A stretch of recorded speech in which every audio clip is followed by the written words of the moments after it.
Assalamualaikum warahmatullahi wabarakatuh. Selamat pagi anak-anakku kelas 7 baru, siswa-siswi SMP Negeri 1 Pring Kuku pada tahun ajaran 2021-2022. Jadi tahun pelajaran ini dirimu masuk secara resmi di sekolah kita, Sekolah Adiwiyata tingkat nasional sejak tahun 2014 dulu sampai sekarang, dan kita belum bisa menginjakkan kaki ke jenjang Adiwiyata mandiri. Baik, selamat pagi anak-anak. Kita akan membahas materi tentang Adiwiyata. Adiwiyata secara internasional berarti Green School, sekolah hijau dengan green curriculum, artinya kurikulum hijau. Jadi segala perangkat-perangkat belajar mengajar itu berorientasi kepada green curriculum. Baik, pada kesempatan pertama, Adiwiyata itu terdiri dari dua kata Sanskerta, Adi dan Wiyata. Adi itu besar, agung, ideal, baik, dan sebagainya, yang berarti pokoknya baik-baik. Wiyata itu artinya tempat menuntut ilmu. Jadi Adiwiyata itu artinya tempat menuntut ilmu yang dimana di dalamnya kita mempelajari hal yang baik-baik, hal yang agung, hal yang beretika tinggi, pokoknya yang baik-baik.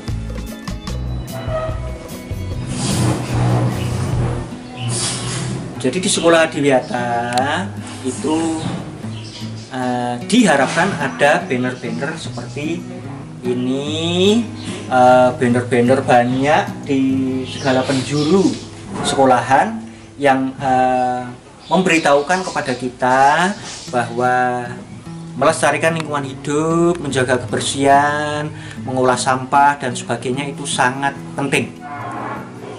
Jadi sekolah kita sudah mendapatkan penghargaan berupa sertifikat atau piagam tentang lingkungan hidup. Yang pertama ini dari Bupati Pacitan, Sekolah Adiwiyata tingkat kabupaten, lalu Sekolah Adiwiyata tingkat provinsi, lalu yang terakhir piagam penghargaan dari Menteri Lingkungan Hidup dan Kehutanan berupa piagam penghargaan sertifikat Adiwiyata tingkat nasional tahun 2014. Anak-anak di sekolah Adiwiyata itu disyaratkan ada beberapa barang, benda berbentuk fisik dan kegiatan. Baik, di sekolah Adiwiyata itu diharuskan ada contoh yang pertama, ruang terbuka hijau.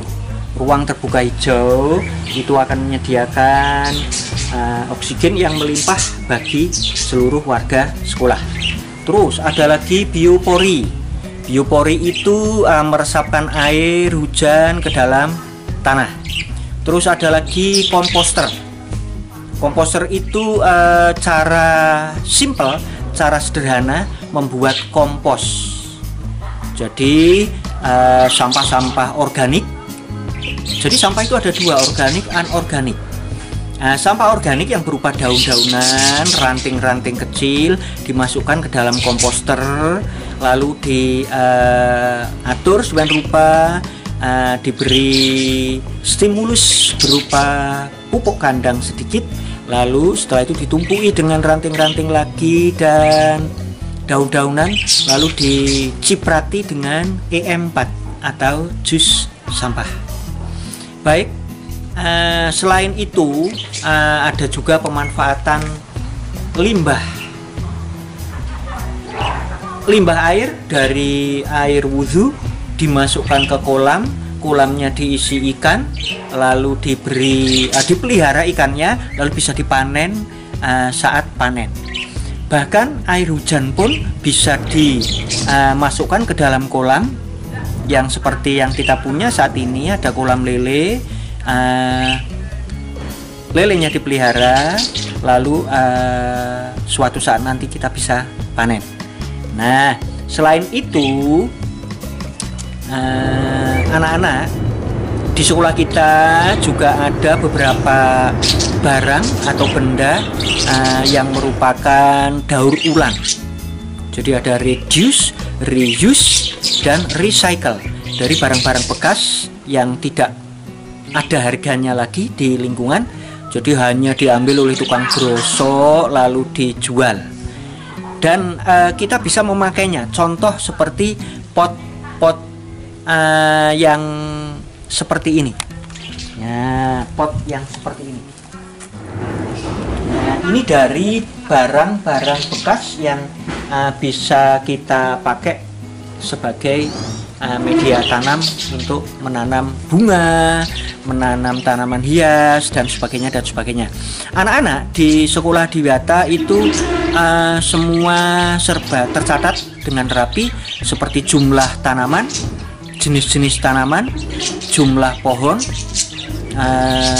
dan sebagainya dan sebagainya. Berhubung saat ini kita sedang mengalami pandemi, maka anak-anak tetap berada di rumah, mematuhi protokol kesehatan, dan melaksanakan program Adiwiyata yang walaupun baru sedikit secuplik kita berikan hari ini. Terapkan di rumah, jaga kebersihan, pilah sampah, lalu terapkan pengetahuan-pengetahuan Adiwiyata yang baru sedikit ini di rumah.